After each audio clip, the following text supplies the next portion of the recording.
Hello viewers, কেমন আছেন? Welcome to my channel. আজকে আমি নিয়ে এসেছি ফ্রেঞ্চ টোস্ট।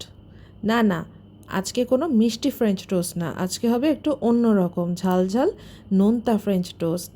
এই ঝালঝাল নোনতা ফ্রেঞ্চ টোস্ট সবাই খেতে পারবে। আসুন দেখে নিই কী কী লাগছে। এখানে আমি 2টি ডিম নিয়ে নিয়েছি, 1/4 কাপ লিকুইড মিল্ক নিয়ে নেব, 1/4 কাপ পেঁয়াজ কুচি এবং মরিচ কুচিও অনেকে ঝাল কম বেশি খান, সেই অনুপাতে দিয়ে দেবেন।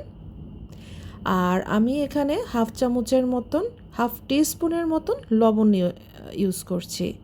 এরপরে সবগুলো উপকরণ খুব ভালো করে মিশিয়ে নিতে হবে। আমি এখানে ছোট সাইজের ব্রেড ইউজ করছি 5 থেকে 6 পিস। যদি বড় সাইজের ব্রেড ব্যবহার করেন সেক্ষেত্রে 3 থেকে 4 পিসই এনাফ। ফ্রাই প্যান মোটামুটি গরম করে নিতে হবে, একদম খুব বেশি পোড়া গরমও করা যাবে না, এতে তেল দেওয়ার পর যখন ব্রেড দেবেন সাথে সাথে পুড়ে যাবে। এখন আমি ব্রেড ব্যাটারের মধ্যে ডুবিয়ে ফ্রাই প্যানে দিয়ে দিলাম, আর উপর দিয়ে পেঁয়াজ এবং মরিচ কুচিগুলো আর একটু দিয়ে দিলাম।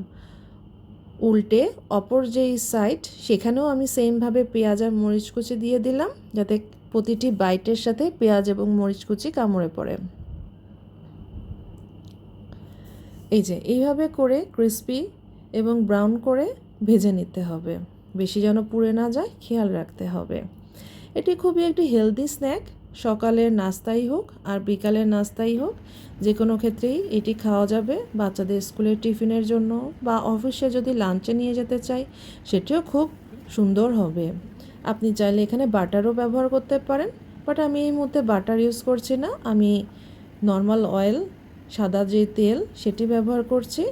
আর প্রতিবার আমি অল্প করে অয়েল স্প্রে করে নিচ্ছি, বা আপনারা চাইলে অয়েল ব্রাশও করে নিতে পারেন।